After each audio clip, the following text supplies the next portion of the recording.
श्रीनाथजी चरित्रामृत श्री हरिरायजी महाप्रभुजी रचित सचित्र ग्रंथ तेमांथी હવે આગળની લીલાનું વર્ણન આવશે।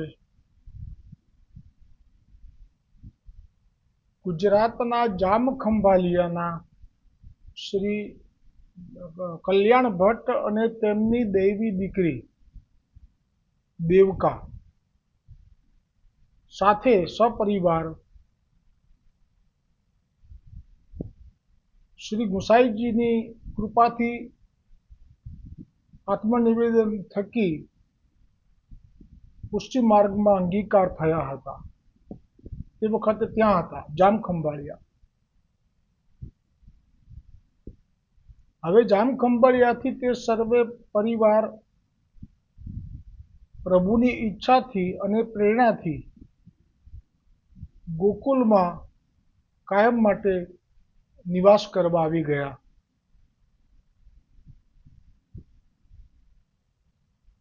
अने त्यार पछी श्री गोवर्धननाथजीए श्री गुसाईजी ने आज्ञा करी कि आ परिवार अमारी नजीक एटले आप बीजा बिराजो छो गोवर्धन उपर एटले कह्युं कि जतीपुरा नजीक अथवा तो गोपालपुर नजीक રહેવા માટે આવી જાય। તેથી હવે ગુસાઈજીએ આજ્ઞા કરી એટલે કલ્યાણ ભટ્ટ દેવકા આખો પરિવાર જે ગોકુલમાં રહેતા હતા ત્યાંથી હવે ગોવર્ધન પર્વતની તલેટીમાં અન્યોર પાસે આવીને વસ્યા હતા। આ ત્યાર પછીનો એક પ્રસંગ અહીંયા હરિરાયજીએ ખૂબ કૃપા કરીને વર્ણન કર્યો છે કે એક દિવસ શ્રીનાથજીને रोजना नेग एटले के जे नक्की करेलुं धाराधोरण होय माप होय एनुं तेना करता 2 लोटी दूध ओछुं आव्युं। त्यारे मुजायेला दूध धरियाए एम मन मनाव्युं के आजे ओछुं छे अने गुसाईजीए जे नेग नक्की कर्यो छे एमां हुं 2 लोटी ओछुं धरीश एटले मुजायो। पण पछी जाते ने जाते समाधान मन में विचारी लीधुं कि आवती काले नेग करता 2 लोटी वधु हूँ धरावी दईश। आज आटला बधा दूध में 2 लोटी ओछुं हशे तो शुं फरक पड़शे अथवा तो कोईने खबर पण नहीं पड़े। एमने क्या खबर है कि जेमने खबर पड़वानी छे ए तो गोवर्धननाथजी छे पण प्रभु तो बाळक स्वरूपे छे। क्यारे खीजे क्यारे रीजे कोण कही सके। वળી गुसाईजीनी जे मेळ मर्यादा अने नेग भोग जे नक्की थयो होय एमां कोई फेरफार करे तो ए पण गोवर्धननाथजी केवी रीते साखी ले। तेथी एवो विचार कर्यो के गुसाईजी प्रभुए नक्की काकाश्रीए नक्की करेला आ नेग भोग में फेरफार करवा वाळो आ दूध धरियो वળી कोण छे। ज्यां शयन आरती पछी ताळा मंगल थया ते बावाए मंदिरना पात्र घरमांथी सोनानो एक वाडको उपाड्यो अने सुंदर श्याम वर्णना व्रजवासीनुं रूप धरीने सीधा कल्याण भट्टनी दीकरी देवका पासे आवी गया अने मधुर वाणी में बोलिया, अरे देवका, ओ देवका, तेरे घर में कछु दूध बच्यो है का। त्या तो जामखंभाळिया वाला कल्याण भट्टनी दीकरी के जे श्री गुसाईजी प्रभुनी कृपाथी कायम माटे अन्योर आवी वस्या छे ते देवका बोली, तू कौन है, तू कौन है रे। मैं तो तने पहला क्यारे जोयो नथी तो तू मारू नाम केवी रीते जाणे छे। त्यां तो श्रीजी बाबा अति मधुर वाणी में बोल्या के तारा जेवी भली भोळी अने सुंदर युवती आ अन्योरमां बीजी पण कोई छे कि हूँ तारू नाम ना जानतो होऊं। अरे तने તે તને તો નાનામાં નાનો છોકરો જાણે, અને પેલો ગિરિરાજ પર મંદિરવાળો દેવદમન છે ને એ પણ તને જાણે છે. હવે તો દેવકાથી રહેવાયું નહીં, એને તો રોમાંચ થઈ ગયો. હવે તો દેવકાને રોમાંચ થઈ ગયો અને પૂછે, તને કેમ ખબર? દેવદમન પણ મને જાણે એ તું કેવી રીતે કહે? પ્રભુ બોલ્યા, અરે હું તો દેવદમનનો ખાસ સખો છું. આજકાલ તો રોજ મને તારા વિશે પૂછે છે. ત્યારે હું તારા ભારોભાર વખાણ કરું એ તને મળવા આવવાનું પણ વિચારે જ છે. આ પોતે જ આવ્યા છે પણ રૂપ બદલીને આવ્યા છે. વ્રજવાસીનો કોઈ છોકરો હોય એવું રૂપ છે. અને આ તો સખો છે એમ કે એટલે એમાં વૈષ્ણવો આપણે આશ્ચર્ય નહીં કરવાનું, કેમ કે આ તો જ્યારે મહાપ્રભુજીએ પાટે પધરાયા એ પહેલાં જે આપ પ્રગટ થયા ભુજાથી, ત્યારથી જ આપ અંદરથી બહાર નીકળી અને જે સદુ પાંડેના ભાઈ માણેકચંદ પાંડે એની માતાના હાથે કલેવું લેવા આવતા, અને ત્યારે પણ એમને સખાઓ હતા. એટલે તો મહાપ્રભુજીથી ક્રમ શરૂ થયો એ પહેલાંનું આપનું આ સખા મંડળ છે. એ જાણે છે બધા વ્રજવાસીઓ. બહારના લોકોને એમ લગ્નમય લાગે કે સખા, પણ આ તો પહેલેથી જ છે. સખા વગર શ્રી કૃષ્ણચંદ્ર ના રહી શકે.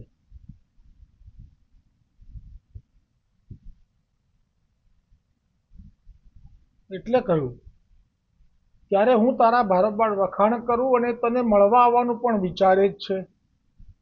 આજકાલમાં અચાનક આવવો જોઈએ, પણ અત્યારે મારે તારી પાસે દૂધ જોઈએ છે. હવે તો 2 કસેડી એટલે જે માપ પેલા ગુસાઈજીએ નક્કી કરેલા ધારાધોરણ કે નેગથી ઓછું હતું એટલું જ માગ્યું. આપનું જુઓ ગણિત પણ કેવું પાકું છે, ના વધારે ના ઓછું. 2 લોટી દૂધ આપીશ તો તને તેનું મૂલ્ય પણ આપી દઈશ. તો દેવકા કહે, મને એવો અધિકાર નથી. એ સમયમાં એવું હતું, પિતાને ધંધો હોય દૂધનો, પણ પિતાની આજ્ઞા વગર પુત્રી કોઈને આપે નહીં, પહેલાં પૂછવું પડે, હા પાડે પછી આપે. એ સમય એવો હતો. એટલે દેવકા કહે, મને એવો અધિકાર નથી કે હું મૂલ્ય લઈને પિતાની આજ્ઞા વગર તને આપી દઉં. તેથી હવે તું જઈ શકે છે. જે નિયમ છે, ઘરમાં સંસ્કાર છે, માતા પિતાની આજ્ઞાનો જે મહિમા છે એ અહીંયા પ્રગટ કર્યો. આટલા બધા વખાણ કર્યા, ખાસ સખો છે તો પણ નહીં. ત્યાં તો પ્રભુએ છેલ્લું હથિયાર વાપર્યું. ત્યારે પ્રભુ અતિ મધુર વાણીમાં બોલ્યા, દેવકા પ્યારી, કહેતા તો શ્રી ગોવર્ધન દરે દેવકાનો હાથ પકડી લીધો અને અત્યંત મારાકણી દ્રષ્ટિથી દેવકાની સામે જોયું. હવે દેવકાના અનુભવનું વર્ણન શક્ય નથી, કેમ કે અત્યાર સુધી તો એને એમ કહ્યું હતું કે હું શ્રી કૃષ્ણનો સખો છું, એટલે મર્યાદા રાખી હતી. પણ હવે આ માનતી નથી, અને આપ તો કર્તુમ અકર્તુમ અન્યથા કર્તુમ સર્વ સામર્થ્યયુક્ત છો, એટલે આપ કંઈ પણ કરી શકો. એટલે હવે તેનો હાથ પકડી લીધો અને એના નજરમાં નજર મેળવી અને એવી રીતે ઘાયલ કરી એને કે એણે તો પછી સામેથી એનું વર્ણન, એટલે એને જે સ્પર્શ થયો, ભગવાનનો સ્પર્શ થાય તો શરીરમાં કેવા રોમ રોમમાં વીજળી વ્યાપી જાય. પછી તો એ વશીકરણ જેવી સ્થિતિ થઈ ગઈ એની. એટલે અત્યંત મારકણી દ્રષ્ટિથી દેવકા સામે જોયું. હવે દેવકા સાવ બદલાઈ ગઈ અને બોલી, તું બહુ જિદ્દી છો, આવ પી લે દૂધ, જે જોઈએ તેટલું. અને શ્રીનાથજી મહારાજ પણ પાકા છે. ગોવર્ધનનાથજી શ્રીજી બાવા કહે છે, ફક્ત 2 લોટી સાંકળ ભેળવીને, ફક્ત 2 જ લોટી, એ પણ સાંકળ ભેળવીને, જે આપણા માર્ગમાં રીતિ છે. એટલે કહે તો પેલી દેવકા કહે, હા બાબા હા, સાંકળ ભેળવીને 2 લોટી. શ્રીનાથજી બાવાએ સોનાનો કટોરો દેવકા સામે ધર્યો. દેવકાએ એમાં સાકર ભેળવેલું દૂધ રેડ્યું. જે લઈને આવ્યા હતા આપની નિજ મંદિરનો સોનાનો કટોરો, એમાં દૂધ એણે દેવકાએ રેડ્યું. જ્યાં 2 લોટી દૂધ પીવાઈ રહેતા બાવાએ પરમ સંતોષ અનુભવ્યો. એટલે આનો અર્થ પણ એવો થાય કે આપણે જે નેકભોગ એક વખત શરૂ કરીએ ઘરમાં સેવામાં, પછી જે માપ હોય દૂધની લોટીનું એમાં ક્યારેક ઓછું હોય ને ચલાવી લેવું, એવું ન કરવું, નહીંતર પ્રભુને સંતોષ ના થાય, શ્રમ પડે. ત્યારે પ્રભુથી બોલાવી જવાયું, નરોના હાથે વર્ષો પહેલા દૂધ પીતો ત્યારે જેવો સંતોષ થતો એવો આજે સંતોષ થયો. આવું કેમ કીધું? કે આપ સાક્ષાત ભગવાન ગોવર્ધનનાથજી છો. અને બીજું, વર્ષો કેમ કીધા? તો કે એ જે લીલા હતી નરોથી દૂધ પીતા એ વર્ષો પહેલાની હતી. અત્યારે તો એ પેઢી મહાપ્રભુજીની એ ગઈ, પછી તો ગુસાઈજીની પેઢી આવી, એટલે વર્ષો થઈ ગયા. એ નરોની સાથે જે પેલી પાથો હતી યુવાન, એનો આજે પ્રસંગ કદાચ આમાં આવશે.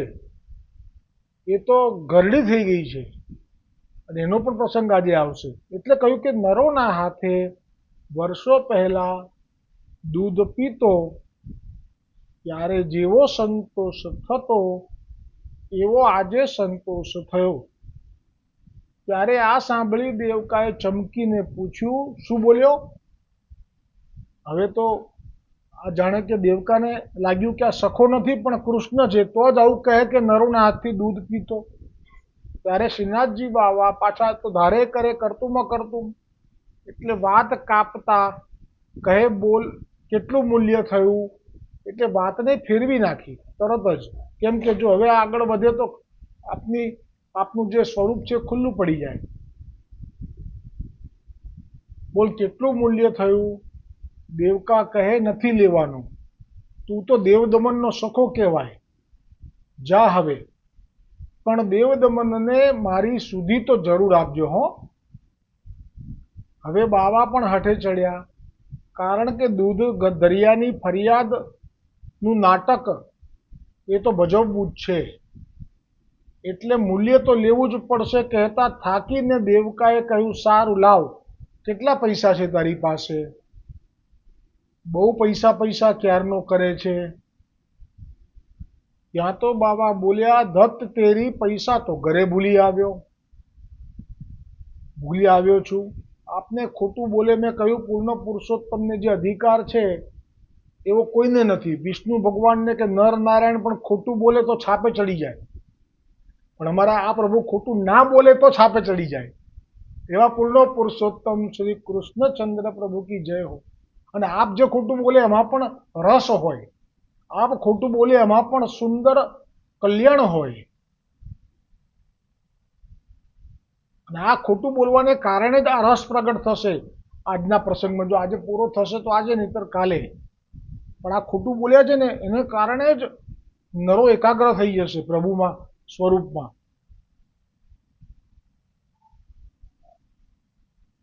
કહ્યું કે ઘરે ભૂલી આવ્યો છું, દત્ત તેરી, પૈસા તો ઘરે ભૂલી આવ્યો છું. કઈ વાંધો નહીં, લે આ જેમાં દૂધ પીધું ને એ સોનાનો કટોરો તારે ઘરે ગીરવી રાખ્યો, કાલ તારા પૈસા આપીને જ પાછો લઈ જઈશ.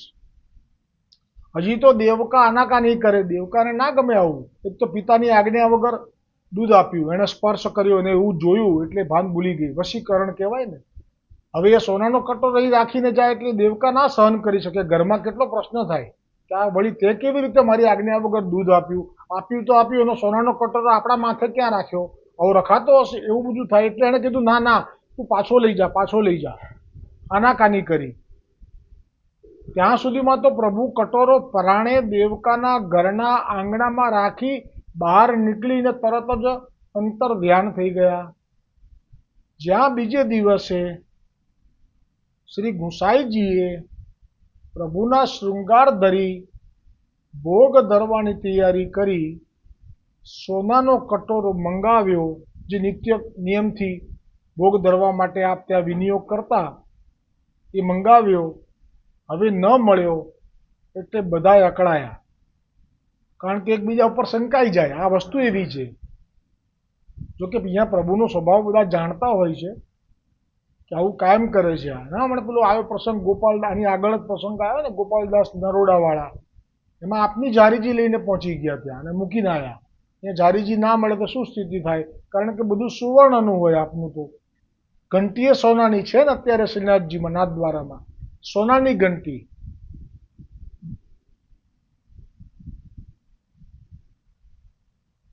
ન મળતા બધા અકળાયા ત્યારે પ્રભુ રૂઠેલા સ્વરમાં બોલ્યા, 4.5 પૈસાના ભાવની 2 લોટી દૂધ અને થોડી સાકરના જે પૈસા થાય, વ્યવહારમાં કેટલા ઠાકોરજીનો સ્વભાવ પ્રગટ થયો, આમાં કેટલા વ્યવહાર કુશળ છે. આ બક્ષિસ લાખની પણ હિસાબ કોડીનો.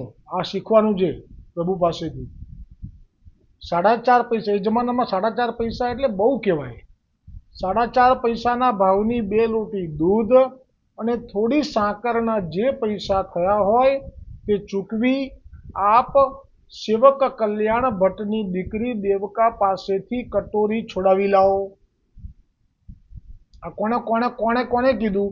ગોવર્ધનનાથજીએ કાકાશ્રી એટલે ગુસાઈજીને કહ્યું. એ વખતે તો વાત કરતા હતા પ્રત્યક્ષ.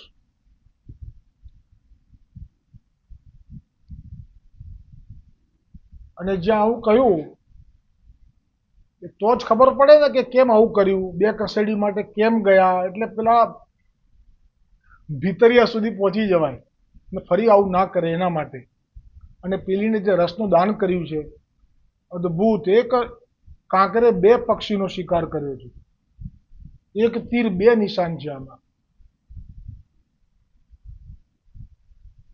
અમે ત્યાં ગીરવે મૂકીને આવ્યા છીએ.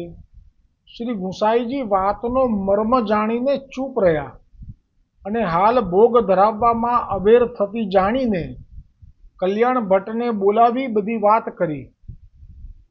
ત્યારે કલ્યાણ ભટ્ટ ગળગળા થઈને કહે, મૂલ્ય તો ન લઈ શકું. એ એમની જગ્યાએ સાચા છે, પણ ગુસાઈજીનું ચિત્ત ક્યાં છે? અમારા ગોવર્ધનનાથજીને અવેર થઈ રહી છે. એટલે ગુસાઈજીએ પણ સમજ આપી, અત્યારે ભાવનાને વચ્ચે ન લાવો.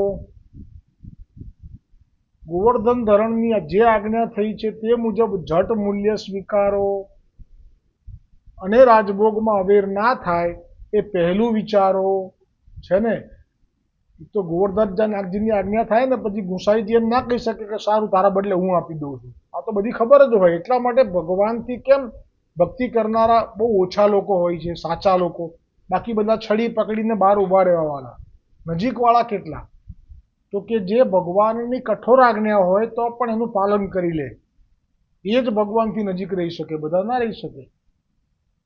એટલે કહ્યું કે અત્યારે તો પ્રભુને મોડું થાય છે, અત્યારે આવો જીદ ના કરો અને ઝટ સ્વીકારો.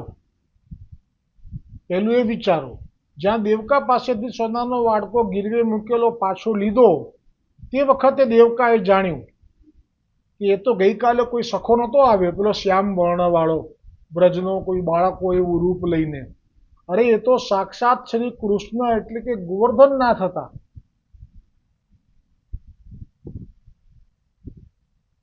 દેવદમન હતા, શ્રીનાથજી હતા, જેમણે ગઈ રાત્રે મારા હાથ પકડેલો અને તેમની મધુર બધી વાણી હજે યાદ આવી ગઈ દેવકાને અને મૂર્છિત થઈને પડી ગઈ.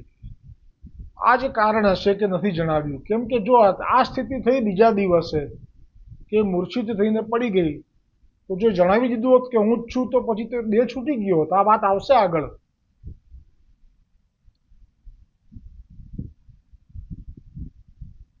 અહીં કલ્યાણ ભટ્ટ આવ્યા, વાડકો મંજાવી સામગ્રી ભરી અને ભોગ સાજ્યો અને રાજભોગ ધરાવી શ્રી ગિરિરાજથી નીચે બેઠકમાં આવી.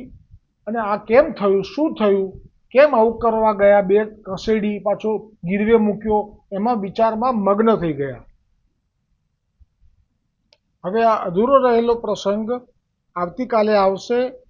આવતીકાલની વાર્તામાં ખૂબ જ રસ ભરેલો છે. શ્રીનાથજીના ચરિત્રમાં અમુક પ્રસંગોમાંથી આ પ્રસંગ બહુ શિરમોર છે. બોલો શ્રી ગોવર્ધનનાથ કી જય હો, હરિરાયજી મહાપ્રભુજી કી જય હો, શ્રીનાથજી ચરિત્રામૃત કી જય હો.